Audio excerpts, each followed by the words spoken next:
The stagecoach rattled into Greeley, Colorado territory, just as the sun began its descent behind the Rocky Mountains in late September of 1878. And inside, a young woman named Rebecca Jenkins burned with a fever so fierce that the driver nearly mistook her for dead.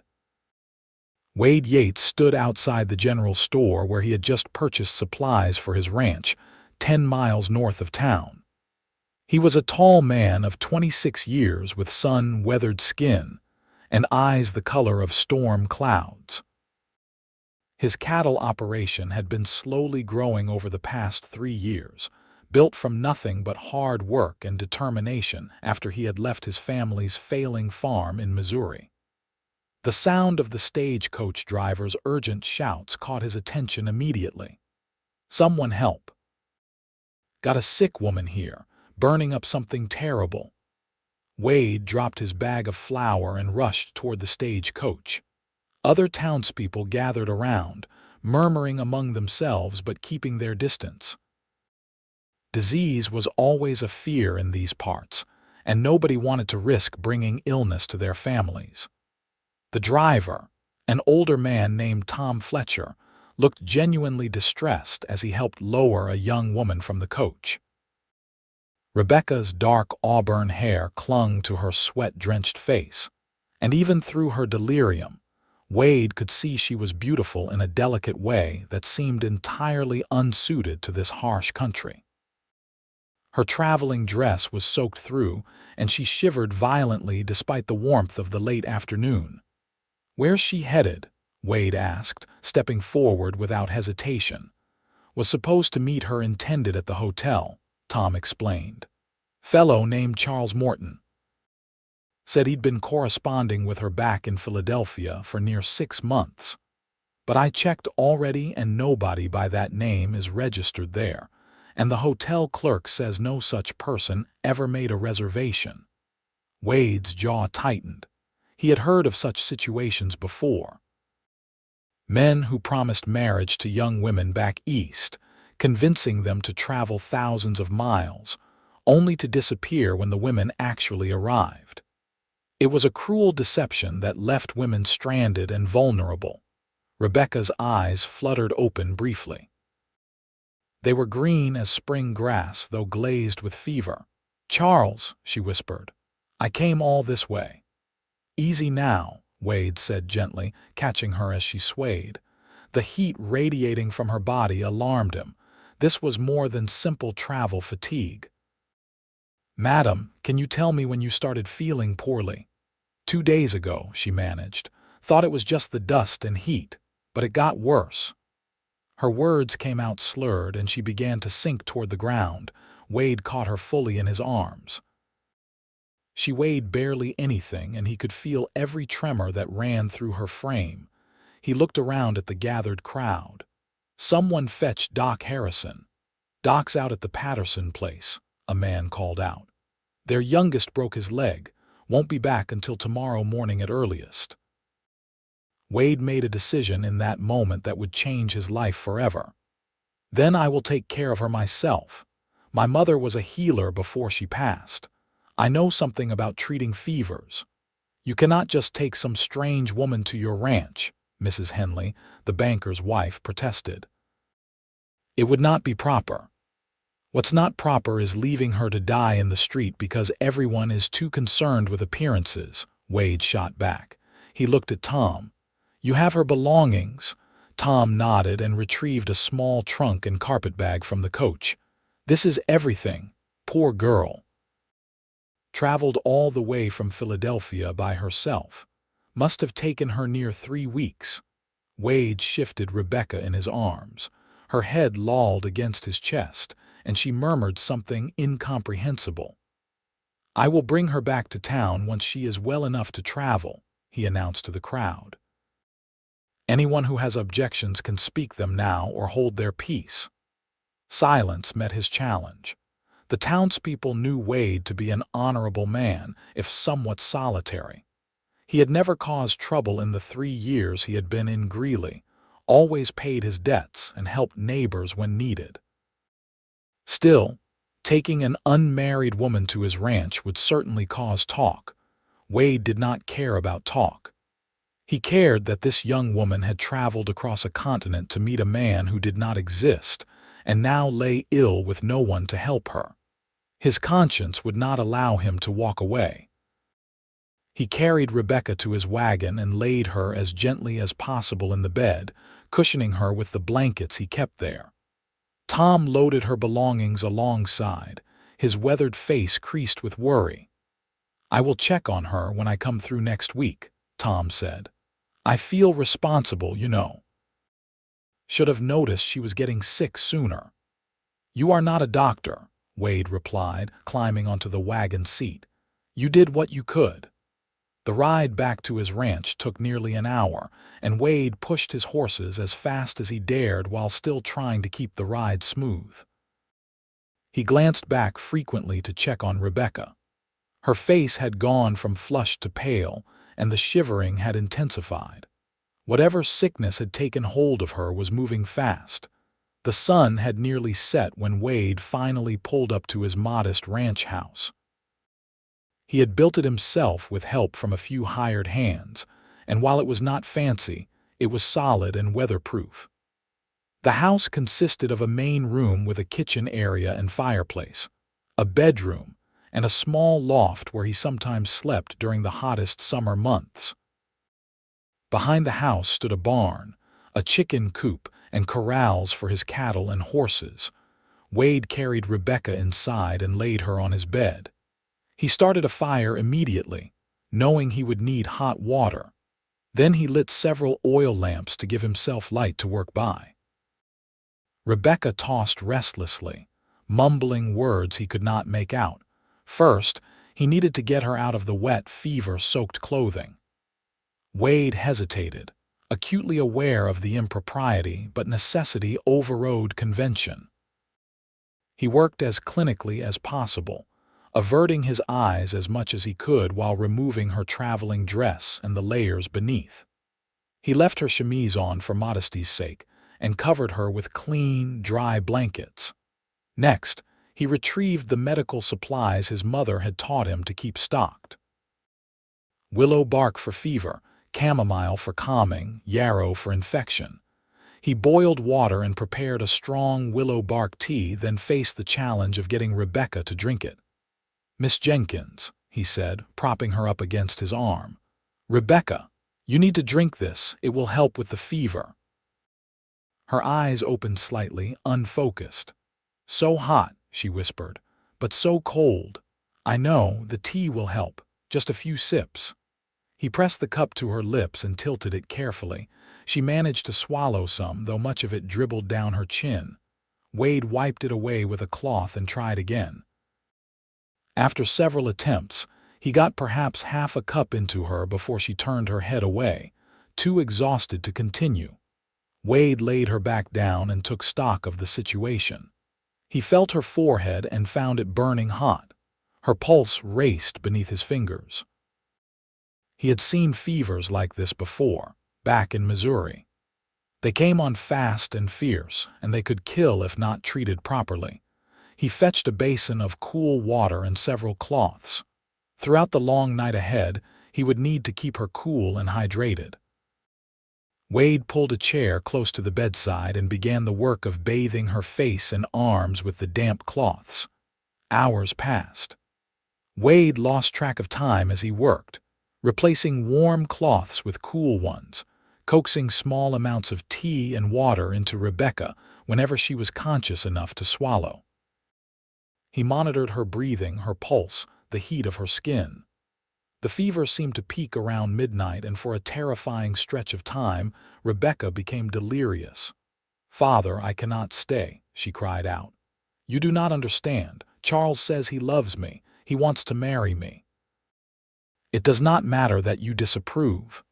Wade's heart constricted. So she had left home against her father's wishes, lured by the promises of a man who did not exist. The cruelty of it made him angry in a way he had not felt in years. "Please, Charles," she whispered later, reaching out toward nothing. "You said you would be here. You promised." "SHH," Wade soothed, taking her burning hand in his. "You need to rest, save your strength." "So tired of being what everyone wants," she murmured, her eyes rolling back. "Just wanted someone to choose me." The words pierced Wade deeply. He understood that feeling more than she could know. His own family had expected him to stay and prop up their failing farm, to sacrifice his own dreams for their comfort. Leaving had been the hardest thing he had ever done, even knowing it was necessary for his survival. "Someone will choose you," he said quietly, though she was too far gone in fever dreams to hear. "I promise you that." As dawn approached, the fever finally began to break. Rebecca's skin grew less scorching to the touch, and her breathing eased into something closer to natural sleep. Wade allowed himself to slump in the chair, exhausted beyond measure. He had not slept at all, and his eyes burned with fatigue. But she was alive. She was going to be all right. He must have dozed off because the next thing he knew, sunlight was streaming through the window and birds were singing outside. Wade jerked awake, immediately checking on Rebecca. She slept peacefully now, her face no longer flushed with fever. Her breathing was deep and even. Relief flooded through him. Wade stood and stretched his stiff muscles. He needed coffee and food, and then he would check on the animals. They had been neglected for a full day and night. He stoked the fire and put coffee on to boil, then went outside to feed the horses and chickens. The morning air was crisp and clean, carrying the scent of sage and pine from the mountains. Wade took a moment to appreciate it, to let the peace of his land settle his frayed nerves. He had worked so hard to build this place, to create something of his own. It had been lonely work, but he had preferred solitude to staying somewhere he did not belong. Now a stranger slept in his bed, a woman who had upended his quiet existence simply by being ill and in need. Wade did not regret helping her. How could he? But he wondered what would happen next. Where would she go when she recovered? What would she do? Greeley was not Philadelphia. Opportunities for unmarried women were limited, especially women without family or connections. Those were problems for later, he decided. For now, he would focus on getting her fully well. He returned to the house to find Rebecca still sleeping. Wade made himself breakfast and forced himself to eat, though he was almost too tired to be hungry. Then he washed up and shaved, wanting to look presentable in case Rebecca woke and found herself in a strange place with a strange man. The last thing he wanted was to frighten her more than she had already been frightened. Around mid-morning, he heard a soft sound from the bedroom. Wade went to the door and found Rebecca awake, staring around in confusion. When her eyes landed on him, they widened with fear. "Where am I?" she asked, her voice hoarse and weak. "Who are you?" Wade held up his hands in a calming gesture and stayed in the doorway, giving her space. "My name is Wade Yates. You are at my ranch about 10 miles north of Greeley. You came into town yesterday on the stagecoach, very ill with fever. There was no doctor available, and no one else willing to help, so I brought you here. You have been unconscious or delirious for nearly 20 hours. Rebecca's hand went to her chest, and she seemed to realize she was wearing only her undergarments beneath the blankets. Color flooded her pale cheeks. "You undressed me. Your clothes were soaked with fever sweat. I had to get you into something dry. I was as respectful as possible under the circumstances." She stared at him for a long moment, and Wade could see her trying to assess whether he was telling the truth, whether she was safe. He kept his expression open and calm, letting her look her fill. "I remember arriving in Greeley," she said slowly. "I was looking for Charles Morton. He was supposed to meet me at the hotel." Wade's expression softened with sympathy. "There was no one by that name at the hotel. The clerk said no such person ever made a reservation. I am sorry." Rebecca's face crumpled, and for a moment Wade thought she might cry. But she drew in a shaky breath and composed herself with visible effort. "I see. So it was all a lie then. The letters, the promises, everything." "It appears so. I am sorry," Wade said again, because what else could he say? "My father was right," she whispered. "He told me Charles was a fraud, that no respectable man conducts a courtship entirely through letters. But I would not listen. I thought I knew better. I thought I was choosing my own path." She laughed bitterly. "Instead, I have been played for a fool." "You are not a fool," Wade said firmly. "You are someone who believed the best of another person. That speaks well of you, not poorly." Rebecca looked at him with those startling green eyes, and Wade felt something shift in his chest. Even ill and heartbroken, she possessed a quality that drew him in. Perhaps it was the vulnerability, or the strength he could see her summoning. Perhaps it was simply that she was beautiful and in need of protection, and he had always been drawn to helping those who could not help themselves. "How long must I impose upon your hospitality?" she asked quietly. "As long as it takes for you to fully recover. You are still very weak. The fever nearly killed you." "I have nowhere to go," she said, the words barely audible. "I spent everything I had on the journey here. My father disowned me when I left against his wishes. I have no money to return east, and even if I did, I have no home to return to." The hopelessness in her voice moved Wade to step closer to the bed. "Then you will stay here until you are well enough to decide what comes next. You are safe here, Miss Jenkins. I give you my word as a gentleman." "Why are you helping me?" she asked, searching his face. "You do not know me. I am nothing to you. You are a human being in need," Wade said simply. "That is enough." Tears filled Rebecca's eyes then, and she turned her face away. "I am sorry. I do not usually cry. I am just so tired." "You have been through an ordeal. Rest now. I will bring you some broth soon. You need to eat something to rebuild your strength." He left her to compose herself and went to prepare food. Wade made a simple chicken broth with vegetables from his garden, letting it simmer while he checked on the animals again and did the essential chores. When he returned, Rebecca was sitting propped up against the pillows, looking slightly stronger. "Thank you," she said as he handed her the bowl of broth, "for everything. I do not know what would have happened to me if you had not helped." "You would have died," Wade said bluntly, "or been taken advantage of by someone less honorable. Neither outcome was acceptable." Rebecca managed a small smile. "You are very direct. Life out here does not leave much room for pretty lies."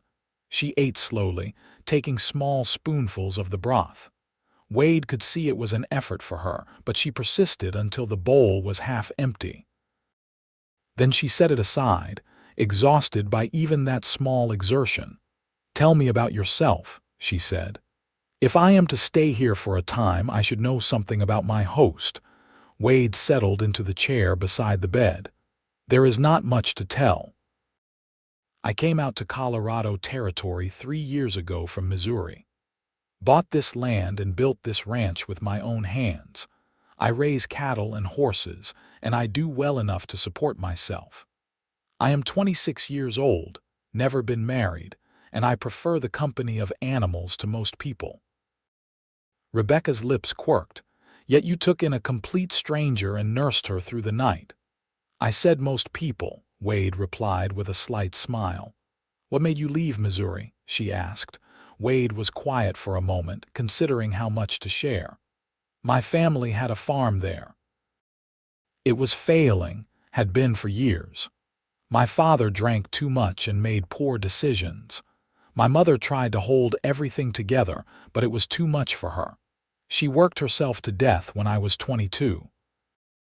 After she passed, my father and brothers expected me to stay and fix everything, to sacrifice my own life for theirs. But I could not do it. I could not watch myself slowly die the way my mother had.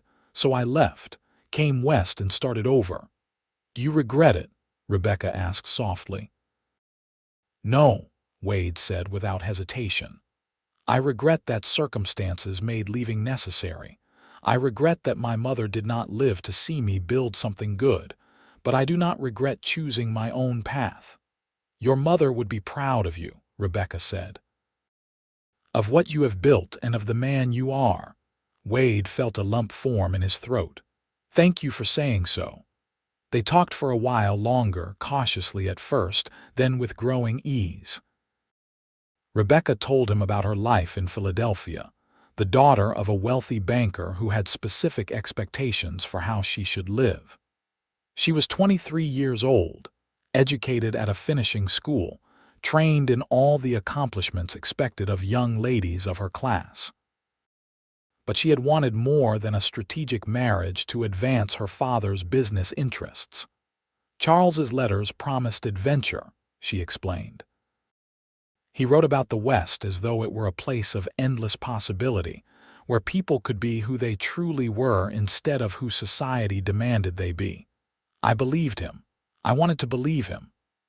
The West is certainly a place of possibility, Wade said, but it is also harsh and unforgiving. Beauty and brutality exist side by side here. It takes strength to survive. You think I have that strength? Rebecca asked, meeting his eyes. Wade looked at her thoughtfully. You traveled across a continent by yourself to chase what you wanted. You survived a fever that should have killed you. Yes, Miss Jenkins, I think you have strength in abundance. You just need to learn to see it in yourself. Something shifted in Rebecca's expression, a spark of hope lighting in her eyes. Perhaps I will stay then. Not here, of course, she added hastily, but in Colorado territory, make a new life for myself as you did. That is a decision you do not need to make today, Wade said gently. For now, rest and recover. Everything else will sort itself out in time. The days that followed fell into a careful rhythm. Wade tended to his ranch work during the day while Rebecca rested and slowly regained her strength. In the evenings, he would prepare meals and they would eat together, talking about everything and nothing. Wade found himself looking forward to those conversations more than he cared to admit. Rebecca proved to be intelligent and well-read, with strong opinions about literature, politics, and philosophy. She asked endless questions about ranch life, about the animals, about the land itself. Wade taught her about the seasonal patterns of ranching, the personalities of his horses, the way to read weather in the mountains. You speak of this place with such love, Rebecca observed one evening as they sat on the porch watching the sunset paint the sky in shades of gold and crimson. It is the first place that has ever felt like home, Wade admitted. Back in Missouri, I always felt like I was suffocating. Here I can breathe. Rebecca was quiet for a moment, then said softly, I have never had that feeling of being home. I wonder what it would be like. Wade looked at her, noting how much healthier she appeared than when she had first arrived. The fever had taken much of her weight, but she was eating better now, and color had returned to her cheeks. She wore one of his shirts, belted at the waist and rolled at the sleeves because her own clothes were ruined. Somehow she made the rough work shirt look elegant. Perhaps you will find it here, he said. Her eyes met his, and something unspoken passed between them. Wade felt his heart begin to beat faster. He had been trying to ignore the growing attraction he felt toward Rebecca, telling himself it was inappropriate given the circumstances. She was his guest, under his protection. She had been betrayed and was vulnerable. The last thing he wanted was to take advantage of her situation. But the way she looked at him sometimes made him wonder if she felt it too, this pull between them. A week after Rebecca's arrival, Doc Harrison finally made his way out to Wade's ranch to check on his patient. The doctor was a kindly man in his 50s who had seen just about everything in his years practicing medicine on the frontier. You did good work, he told Wade after examining Rebecca. That willow bark tea saved her life. Another few hours without treatment and she would have been gone. I just did what my mother taught me, Wade said. Doc Harrison studied him shrewdly. Your mother taught you well. How is the patient feeling? Much better, Rebecca said. Thanks to Mr. Yates's excellent care. Still weak, though? The doctor asked. Yes, she admitted. I tire easily. That is normal. A fever that's severe takes a lot out of a person. You will need several more weeks to fully recover. Plenty of rest, good food, fresh air. Mr. Yates, I trust you can continue to provide those things. Of course, Wade said. After Doc Harrison left, Rebecca seemed troubled. Wade found her standing by the window, staring out at the mountains. What is wrong? He asked. I am an imposition, she said. You have your own life, your own work. I cannot simply continue to live here indefinitely. Wade crossed the room to stand beside her. You are not an imposition. I want you here. The words came out more forcefully than he intended, and Rebecca turned to look at him with wide eyes. Wade felt heat rise in his face but did not look away. Wade, she said softly, and it was the first time she had used his given name. The sound of it on her lips sent warmth through his chest. I know the timing is poor, he said. I know you have been through much and are still healing, but I need you to know that having you here has meant something to me. This house feels less empty with you in it. My days feel less lonely. I am not asking anything of you, he added quickly. Just letting you know that you are welcome here for as long as you wish to stay. Rebecca's eyes shimmered with tears. You barely know me. I know enough, Wade said. I know you are brave and intelligent. I know you read poetry and argue philosophy.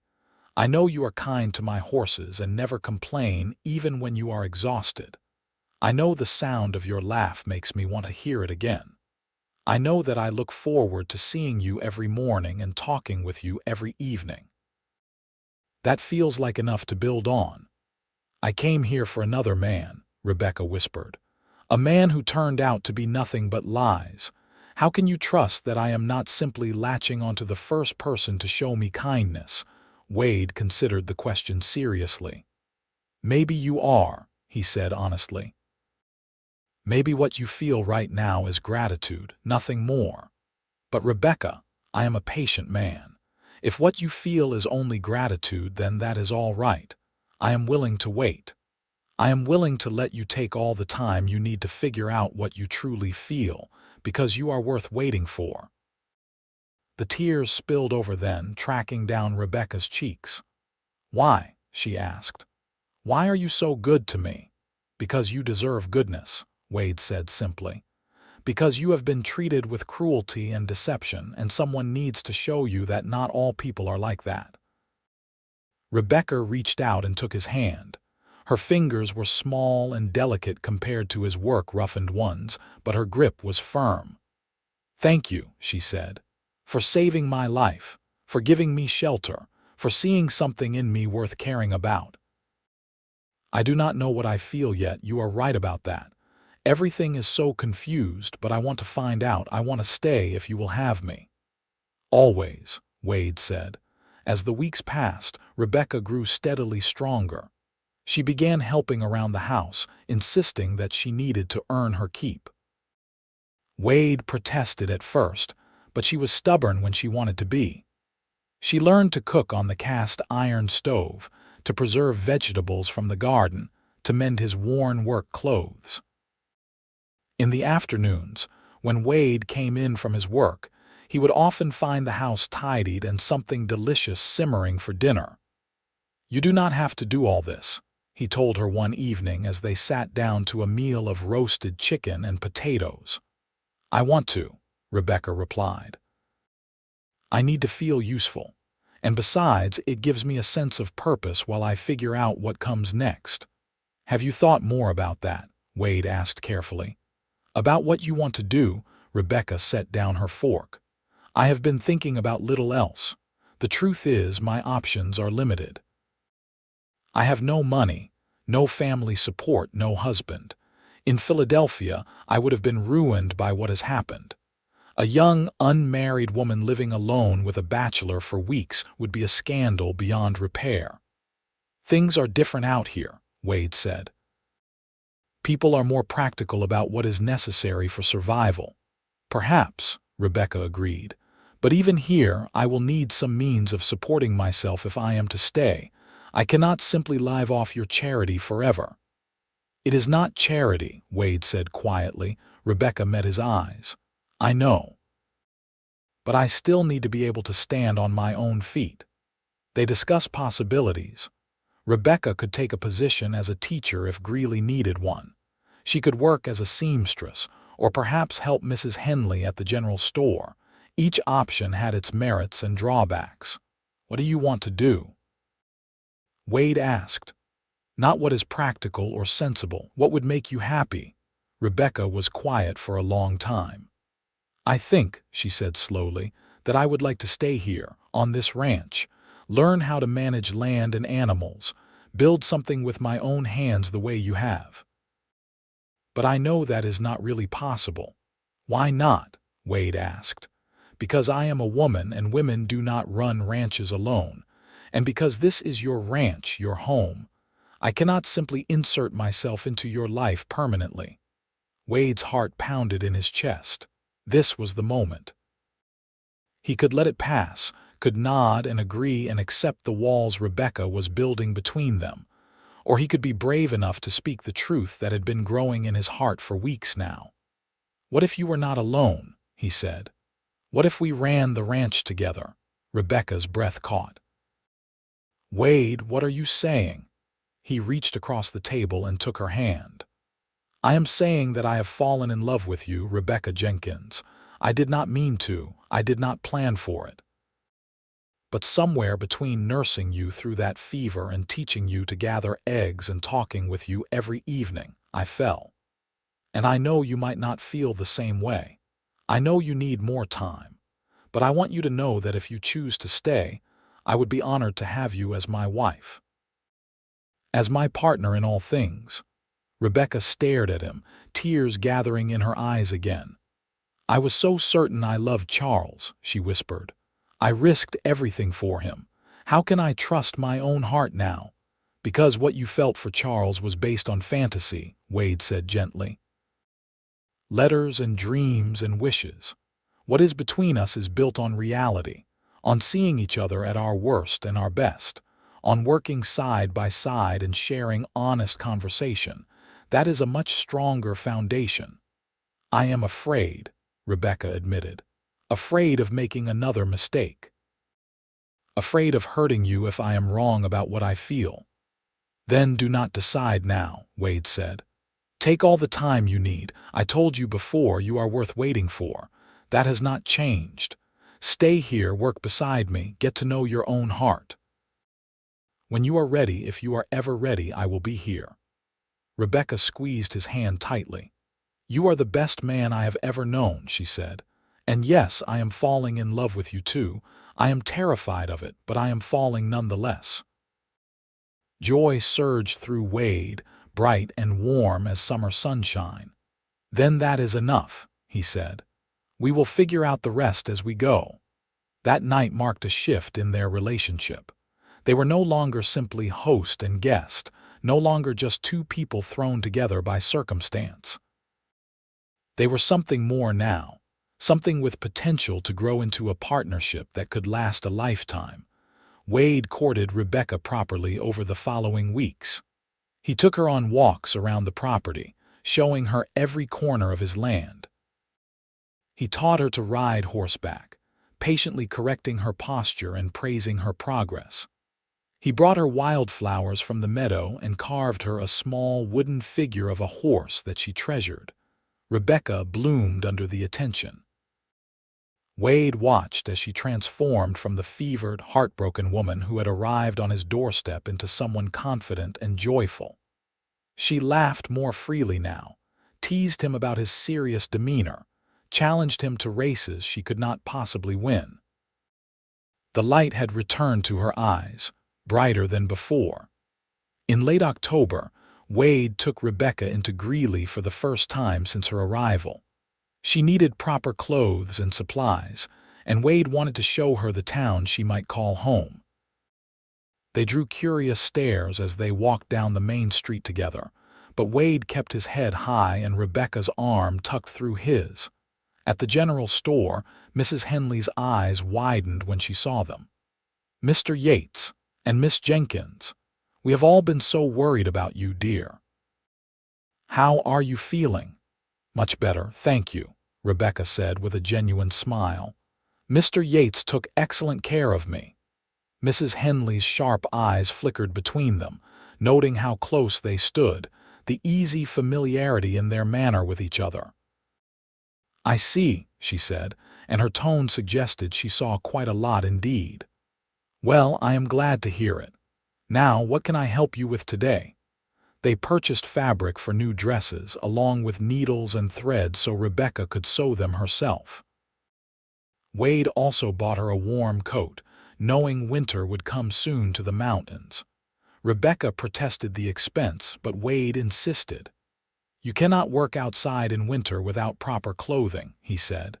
"And yes, you will be working outside. You said you wanted to learn ranching, and I intend to teach you." Rebecca's face lit up with such happiness that Wade felt his heart expand in his chest. How had he lived so long without seeing someone look at him that way? They had lunch at the hotel restaurant, and over roast beef and potatoes, Rebecca said quietly, "People are talking about us." "Let them talk," Wade replied. "Are you troubled by it?" "No," Rebecca said, surprising herself with the truth of it. "I thought I would be. In Philadelphia, I would have been mortified by gossip. But here, I find I do not care what strangers think. I know the truth of what is between us, and that is all that matters." "And what is the truth?" Wade asked, his gray eyes intent on hers. Rebecca took a breath. This was it, the moment to be brave. "The truth is that I love you, Wade Yates, truly and completely.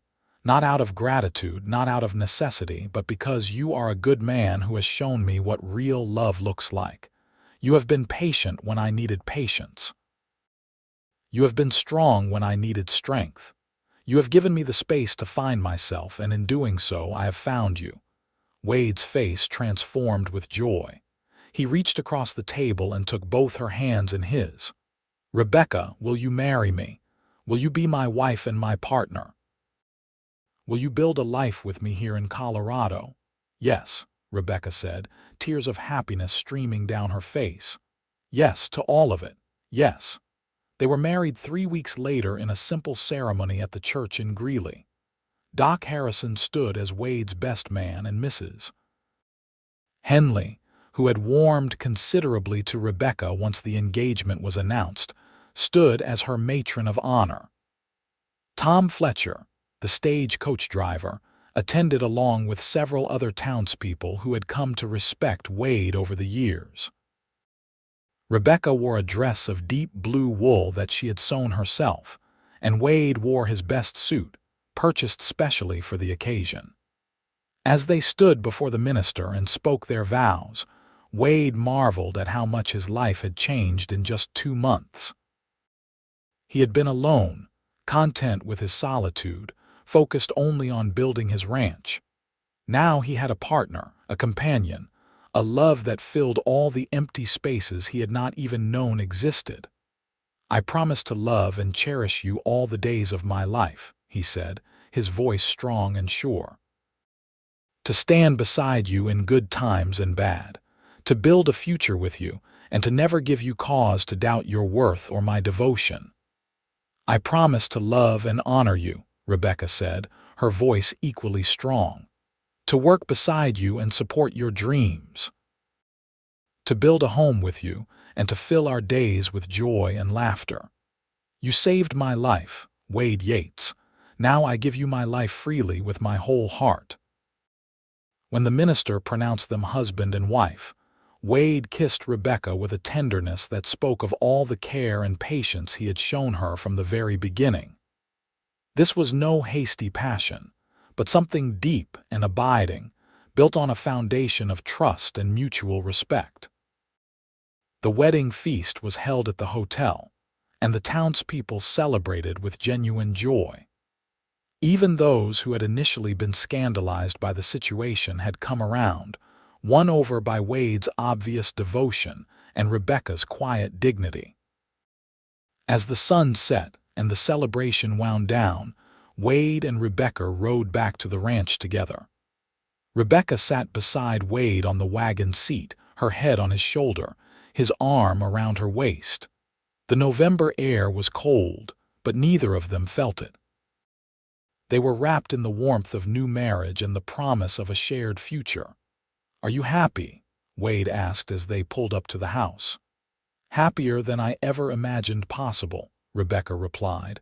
"Thank you for being patient with me, for giving me the time I needed." "You were worth the wait for health and heart," Wade said, helping her down from the wagon. "You were worth everything." That night, as they lay together as husband and wife for the first time, Rebecca traced the lines of Wade's face in the firelight. "I came west looking for adventure and romance," she said softly. "Looking for someone to choose me, but what I found was so much better. I found a true partner. I found home." Wade kissed her forehead, then her lips. "We found each other," he said. "Everything else is just details." The first winter of their marriage was hard but joyful. Wade taught Rebecca everything about ranching, and she proved to be an eager and capable student. She learned to care for the cattle, to mend fences, to predict weather patterns. She fell in love with the land almost as deeply as she had fallen in love with Wade, finding in the wild Colorado landscape the freedom she had always craved. They worked side by side from dawn until dusk, and in the evenings, they would sit by the fire and talk or read aloud to each other. Rebecca had brought books from Philadelphia, and Wade treasured the hours spent listening to her read poetry and literature in her cultured voice. He, in turn, taught her the practical knowledge he had accumulated, showing her how to read tracks in the snow and identify plants and understand the behavior of animals. In late December, a massive snowstorm trapped them in the house for 3 days. Rather than feel confined, they reveled in the forced solitude. They played cards, told stories of their childhoods, made love by the fire, and simply enjoyed the comfort of being together. "I never knew marriage could be like this," Rebecca said one evening as they lay tangled together beneath quilts. "My parents barely spoke to each other. My friends back east married for position or money, and they seemed to merely tolerate their husbands. But this, what we have, this feels like what marriage is supposed to be." "We are lucky," Wade agreed. "Not everyone finds what we have found." "It is not just luck," Rebecca insisted. "It is choice. We choose each other every day. We choose to work together, to talk honestly, to build something meaningful. That is what makes the difference." Wade pulled her closer, marveling as he always did at how perfectly she fit against him. "You are wise for someone so young, Mrs. Yates."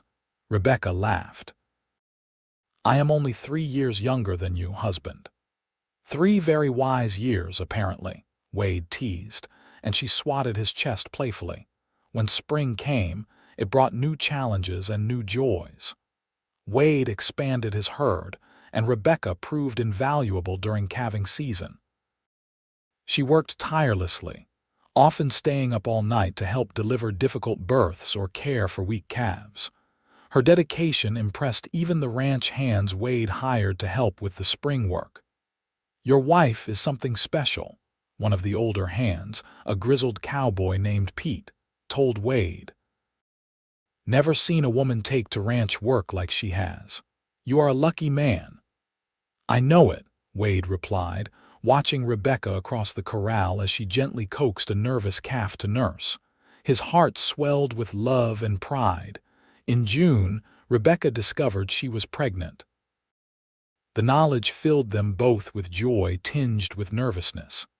They were so far from town, and Doc Harrison was often unavailable, but Rebecca remained calm and practical about the whole situation. "Women have been having babies for thousands of years," she said when Wade fretted about the distance to medical care. "I am healthy and strong. We will be fine." Still, Wade worried. He could not help but remember his mother, worn down by years of hard work and disappointment. He had promised himself he would never work his wife to death the way his father had worked his mother. But Rebecca was different from his mother. She had chosen this life freely, knowing its hardships, and she seemed to thrive on the challenge rather than be diminished by it. Through the summer and into fall, Rebecca's belly grew round with their child.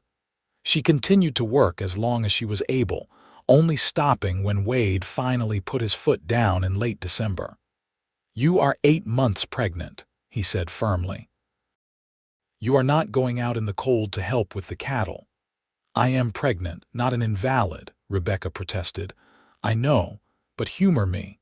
I need to know you are safe and warm inside." Rebecca softened at the worry in his eyes. "All right, I will stay inside and work on the blankets for the baby. But you must promise to come check on me regularly." "I promise," Wade said, kissing her thoroughly before heading out into the cold morning. Their son was born in late January of 1880, during a blizzard that made it impossible to fetch Doc Harrison. Wade delivered the baby himself with Rebecca's calm guidance, and though it was terrifying, it was also the most profound experience of his life. When his son was finally placed in his arms, red-faced and squalling, Wade felt love unlike anything he had ever known. "Hello, little one," he whispered, tears streaming down his face. "Welcome to the world."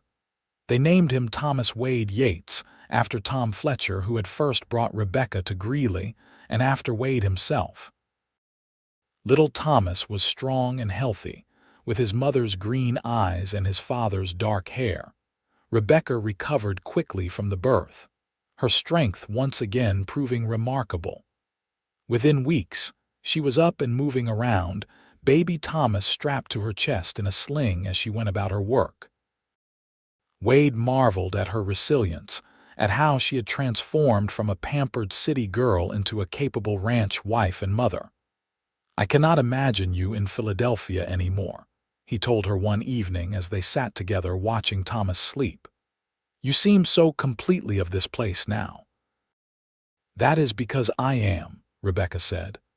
"I left Philadelphia as one person and became someone new here, someone better, someone who knows her own mind and strength. I could never go back to being who I was before." "No regrets?" Wade asked. "Not even about how you came to be here?" Rebecca considered the question seriously. "The situation with Charles was painful," she said slowly. "The deception hurt, and the fact that I was so foolish hurt even more. But if that had not happened, I would never have met you.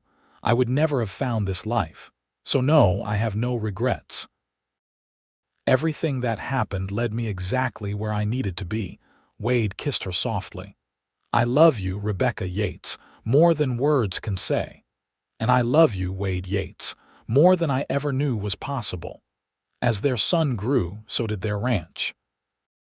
Wade expanded his holdings, purchasing adjacent land from a neighbor who was returning east.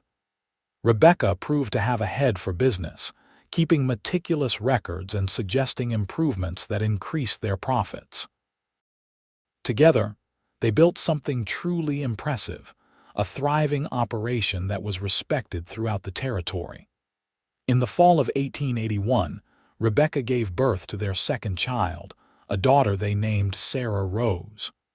This birth was easier than the first, and Doc Harrison was actually present to assist. Sarah had her father's gray eyes and her mother's auburn hair, and Wade loved her with the same fierce intensity he loved Thomas. "2 children," Rebecca said, looking at her small family with wonder. "2 beautiful, healthy children. Sometimes I can hardly believe how blessed we are." "We have worked hard for this," Wade reminded her. "The blessings are real, but so is the work we have put in to build this life." In 1883, when Colorado achieved statehood, Wade and Rebecca hosted a celebration at their ranch. Friends and neighbors came from miles around to mark the occasion. As Wade stood on his porch looking out at the gathered crowd, at his thriving ranch, at his beautiful wife and children, he felt a sense of completion he had never experienced before. Tom Fletcher, now elderly and retired from driving stagecoach, raised a glass. "I would like to make a toast," he announced, "to Wade and Rebecca Yates, who have shown us all what true partnership looks like. When I brought Rebecca to Greeley sick with fever 5 years ago, I never imagined it would lead to this. But Wade saw something worth saving, worth fighting for. He nursed her back to health and won her heart in the process. They have built something remarkable here, not just a successful ranch, but a real home filled with love. To Wade and Rebecca, to Wade and Rebecca," the crowd echoed. Later that night, after everyone had left and the children were asleep, Wade and Rebecca sat together on their porch watching the stars. "You ever think about that day I arrived?" Rebecca asked. "About how sick I was, how close I came to dying?" "Sometimes," Wade admitted. "It terrifies me even now, thinking about how easily I could have lost you before I ever really knew you." "But you did not lose me," Rebecca said, taking his hand. "You saved me. Not just my life, but everything. You saved me from despair and loneliness. You showed me what real love looks like. You gave me a purpose and a home." "You saved me too," Wade said. "I did not realize how lonely I was until you came into my life. I thought I was content with my solitude, but I was really just existing. You taught me how to live, how to love, how to be part of something bigger than myself." Rebecca leaned her head on his shoulder. "We saved each other then, and we will keep saving each other every day for the rest of our lives." "Yes," Wade agreed, kissing the top of her head, "for the rest of our lives." The years continued to pass in a rhythm of seasons and celebrations. Thomas grew into a serious, thoughtful boy who loved working alongside his father. Sarah proved to be wild and adventurous, always exploring and asking questions about everything she encountered. In 1885, Rebecca gave birth to twins, much to everyone's surprise. 2 boys, Daniel and James, who were identical in appearance but completely different in temperament. The ranch continued to prosper. Wade's reputation for honest dealing and quality stock spread throughout Colorado and into neighboring territories. Buyers came from as far as Denver and Cheyenne to purchase his cattle and horses. Rebecca managed the household and the accounts with equal skill, ensuring everything ran smoothly whether Wade was home or away on business. They were not without challenges. There were droughts that tested their resources, hard winters that took some of their stock, illnesses that laid the children low and terrified their parents. But Wade and Rebecca faced each challenge together, their partnership growing stronger with every obstacle overcome. In 1890, when Thomas was 10 and already showing signs of becoming as tall as his father, Wade took him aside for a serious conversation. "Your mother and I have built something good here," Wade told his son as they stood looking out over the ranch. "But we did not build it for ourselves alone. We built it for you and your siblings. This will be yours someday, and I need to know you understand the responsibility that comes with that." "I understand, Pa," Thomas said solemnly. "You have to take care of the land and the animals. You have to be fair with the people who work for you. And you have to remember that a ranch is more than just a business. It is a home." Wade felt pride surge through him. "You have been paying attention." "How could I not?" Thomas replied. "You and Ma show us every day what it means to build something worth keeping." That evening, Wade told Rebecca about the conversation. She smiled, her eyes soft with emotion. "He is going to be a good man," she said. "They all will be our children, because they are learning from the best example possible." "We are not perfect," Wade said. "No, but we are real," Rebecca replied. "We work hard, we love deeply, we face problems honestly. That is what matters. That is what they will remember and carry forward." In 1893, when Rebecca was 38 years old, she gave birth to their sixth and final child, another daughter they named Margaret Ellen. The birth was difficult, and Doc Harrison, now in his 70s and talking of retirement, was frank about the risks of future pregnancies at Rebecca's age. "You have been blessed with 6 healthy children," he told them. "I would not recommend trying for more." "6 is more than enough," Rebecca said, cradling baby Margaret. "We have been incredibly fortunate." Wade looked at his family gathered in the bedroom. All the children clustered around to meet their new sister, and felt his heart might burst with the fullness of his love. This was everything he had never known he wanted, everything he had not even dreamed of during those lonely years building his ranch alone. "More than fortunate," he agreed. "We have been blessed beyond measure." As the century drew to a close, Wade and Rebecca found themselves entering middle age with satisfaction and peace. Their children were growing into fine young people. Thomas, now 19, worked the ranch alongside Wade and was being trained to take over operations eventually. Sarah, 17, had inherited her mother's business sense and helped manage the accounts. The younger children were still in school in Greeley, boarding in town during the week and coming home on weekends. Wade's hair had gone silver at the temples, and lines creased his face from years of sun and wind. But his gray eyes were still sharp, and his strength had not diminished. Rebecca's auburn hair now held threads of silver too, and motherhood had softened her figure.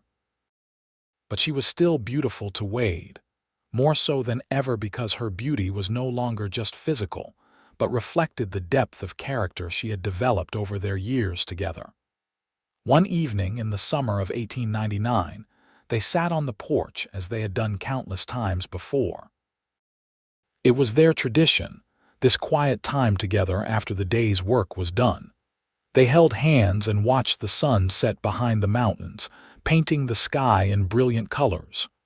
"You remember when you asked me to marry you," Rebecca said softly, "in the hotel restaurant in Greeley." "I remember," Wade said. "I was terrified you would say no." "I was terrified I would say yes," Rebecca admitted. "I had been so hurt, so betrayed. It seemed impossible that I could trust anyone again, much less love them, but you made it possible. You were patient. You told me I was worth waiting for." "You were," Wade said. "You are." "We have built a good life," Rebecca said, gesturing to encompass not just the physical ranch but everything they had created together. "Better than I ever dreamed possible when I stepped off that stagecoach sick with fever." "I will never forget that moment," Wade said. "Seeing you for the first time, so ill and vulnerable, something in me knew immediately that you were important, that you would change everything. I just did not know how much." "Everything," Rebecca said, echoing his words. "You changed everything for me too, gave me everything. Not just material things, though we have certainly prospered, but you gave me love and respect and partnership. You gave me a place to belong and a purpose. You gave me these beautiful children. You gave me myself." Wade turned to face her fully, taking both her hands in his. "And you gave me a reason to live instead of just exist. You filled this house with laughter and love. You worked beside me and made the hard times bearable. You bore my children and raised them to be good people. You have been everything to me, Rebecca.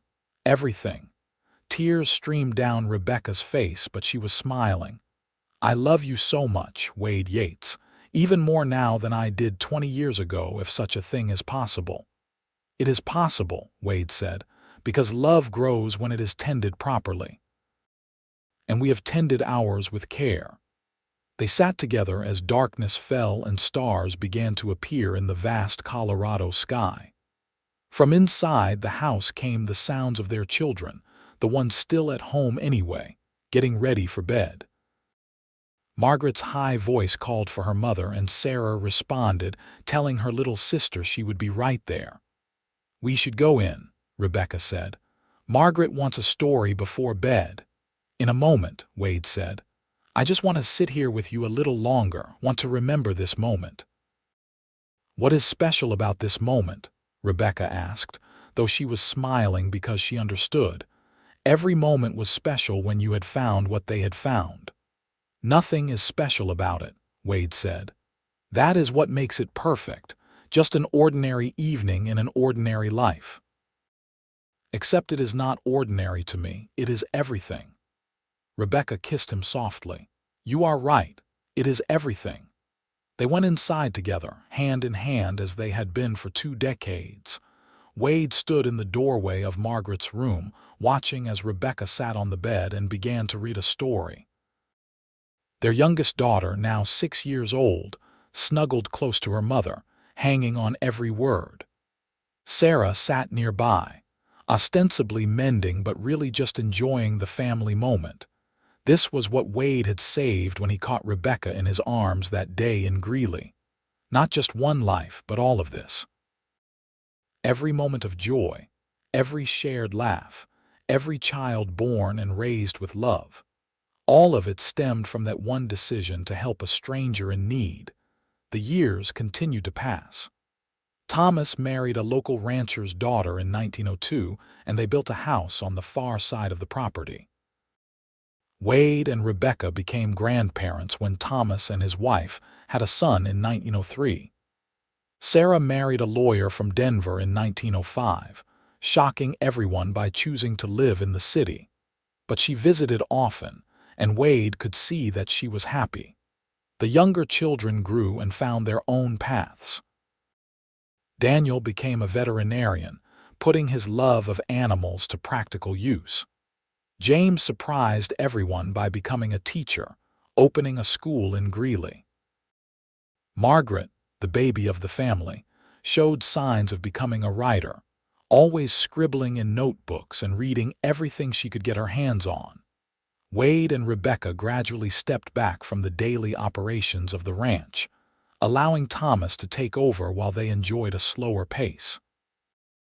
They traveled some, visiting Sarah in Denver and attending various family celebrations. But they always came back to the ranch, to the land they had built their life upon.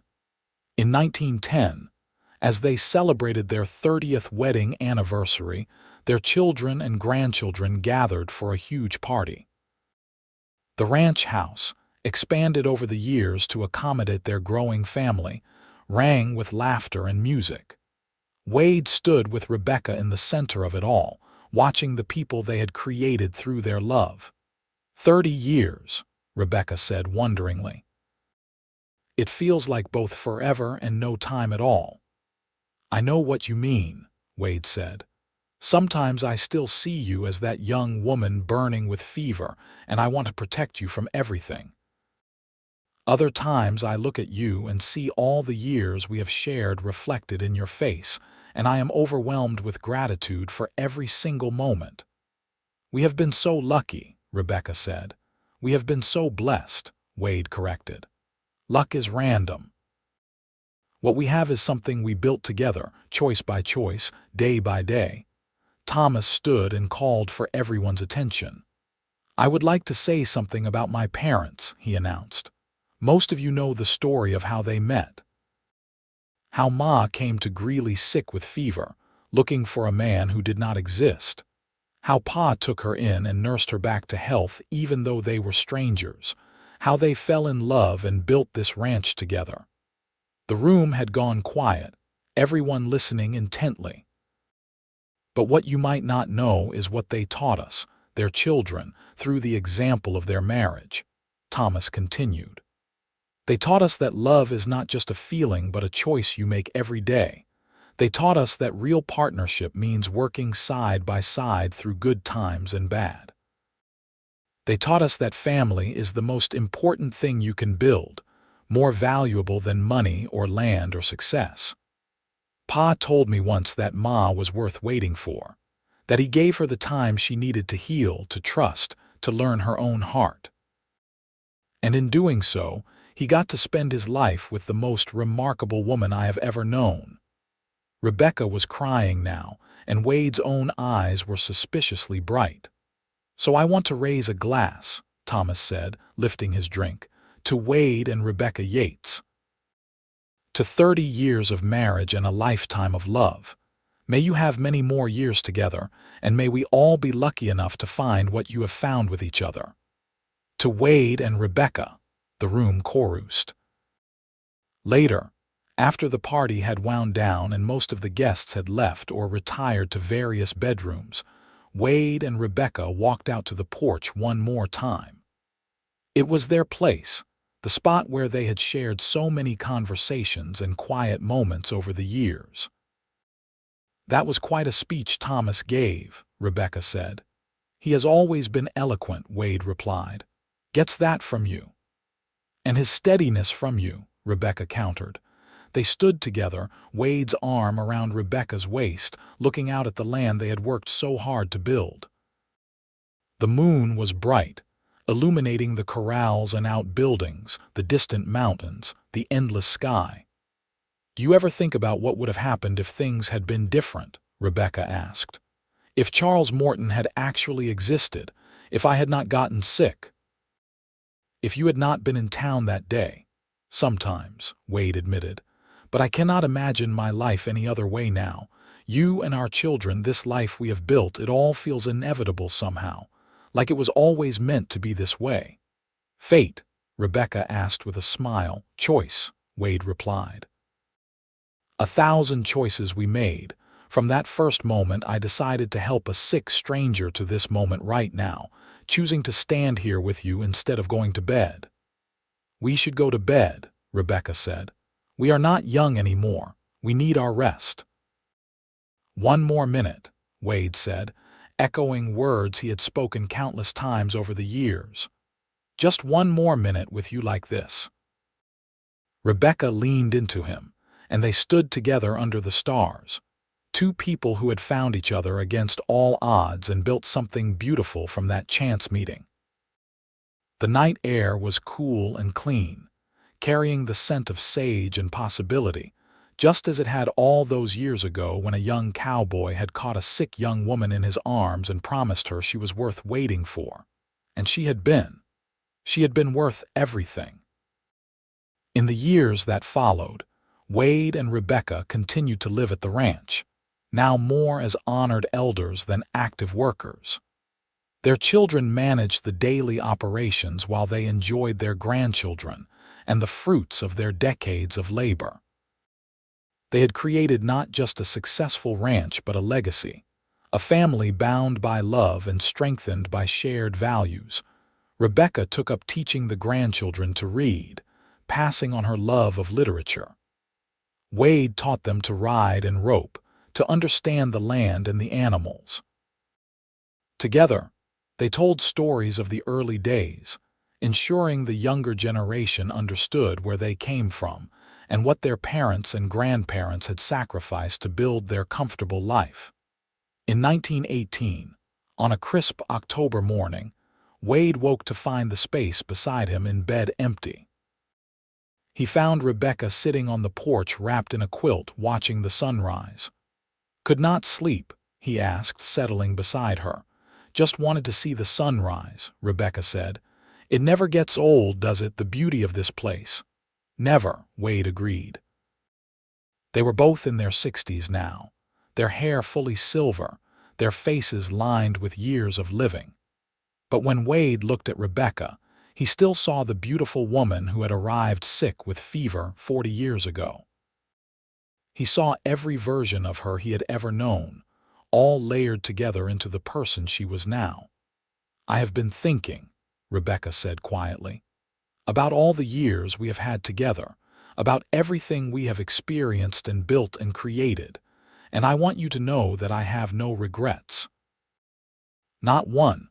Every choice I made that brought me to you was the right choice. Every day we have spent together has been a gift, Wade took her hand, feeling the familiar weight of it in his own. "You are my greatest blessing," he said simply. "You always have been."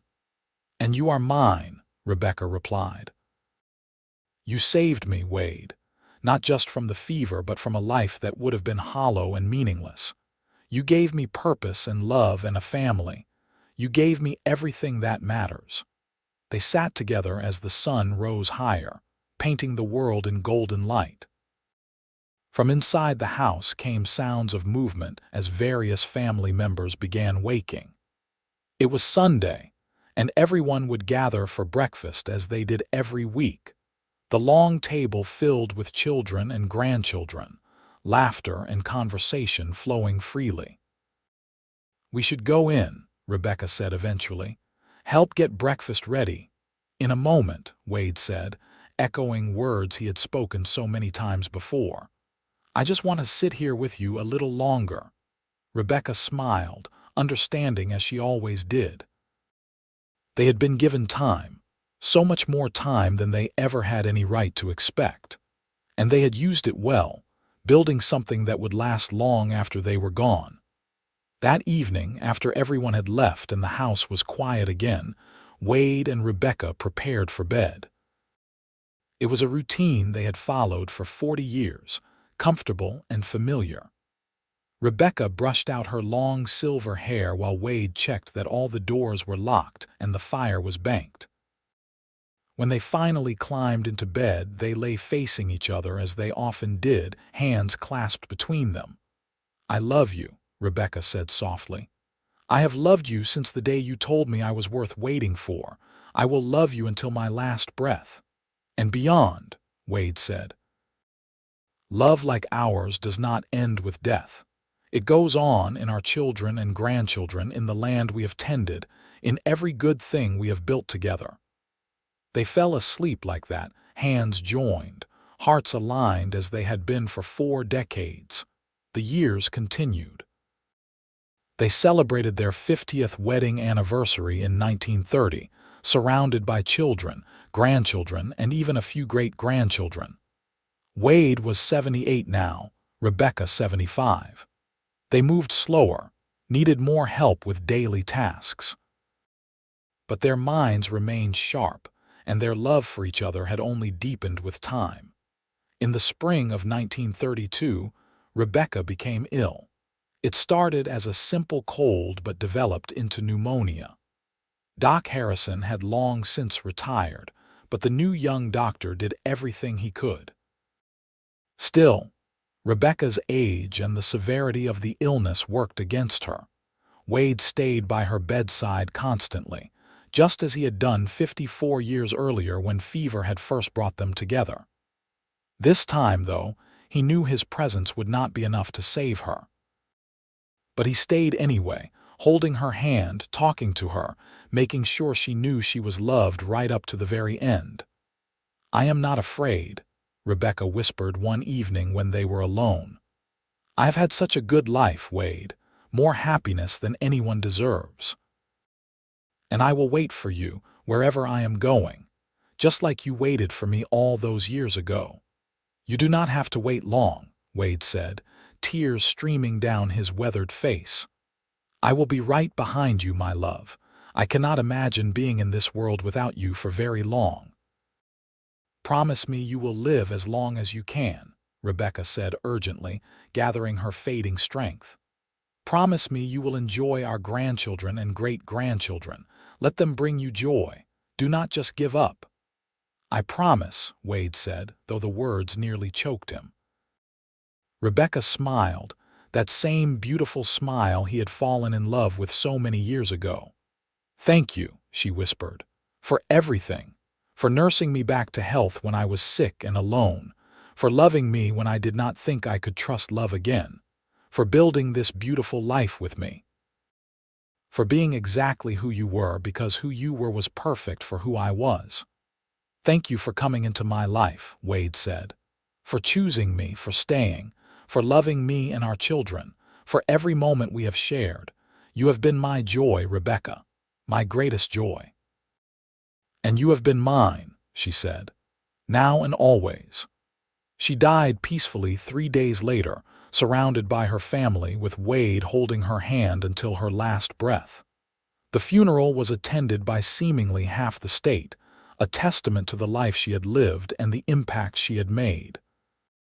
They buried her in a plot on the ranch, overlooking the mountains she had come to love, with a headstone that read, "Rebecca Jenkins Yates, beloved wife, mother, and grandmother." She lived fully and loved deeply. Wade tried to keep his promise to Rebecca. He stayed at the ranch, welcomed visits from his children and grandchildren, even taught some of the great-grandchildren to ride. But the light had gone out of him with Rebecca's passing. Everyone could see it. He was going through the motions of living, but his heart was already wherever Rebecca had gone. 6 months after Rebecca's death, Wade passed away quietly in his sleep. The doctor said it was heart failure, but his children knew the truth. He had died of a broken heart, unable to live long in a world that no longer contained his beloved Rebecca. They buried him beside Rebecca, and his headstone read, "Wade Yates, beloved husband, father, and grandfather." He lived with honor and loved with his whole heart. But the story did not end there. The ranch continued under Thomas's management, then passed to his children, and to their children after that. The land that Wade and Rebecca had built together remained in the family, a living testament to their love and hard work. The house still stood, expanded and modernized over the years, but retaining its essential character. Great-great-grandchildren ran through rooms where Wade and Rebecca had lived and loved. Family gatherings still happened, with stories told of the cowboy who had nursed a sick stranger back to health and won her heart in the process. Their love story became family legend, passed down through generations. Young people facing doubt or difficulty in their own relationships would be told, "Remember how great-great-grandpa Wade waited patiently for great-great-grandma Rebecca to heal and trust again. Remember how they built something lasting together, choice by choice, day by day." That is what real love looks like. The ranch prospered through wars and depressions, droughts and hard winters. The family that Wade and Rebecca had created stayed connected, bound by the values they had instilled and the example they had set. Love, hard work, integrity, partnership, these were the Yates legacy, worth more than any amount of land or money. And sometimes, on quiet evenings when the sun sets behind the mountains and paints the sky in brilliant colors, people swear they can feel something in the air around the old ranch house. A sense of peace and enduring love, as if Wade and Rebecca never truly left the place they built together. As if their love was so strong it imprinted itself on the land itself, becoming part of the very foundation of the home they created. Because that is what real love does. It does not end with death. It goes on, in the lives it touched, in the family it created, in the legacy it leaves behind. Wade and Rebecca's love story began with a cowboy nursing a sick stranger back to health, telling her she was worth waiting for. And it continues still, more than a century later, in every person who hears their story and believes that true love, patient love, love that chooses to stay through all difficulties, is not just possible but worth everything.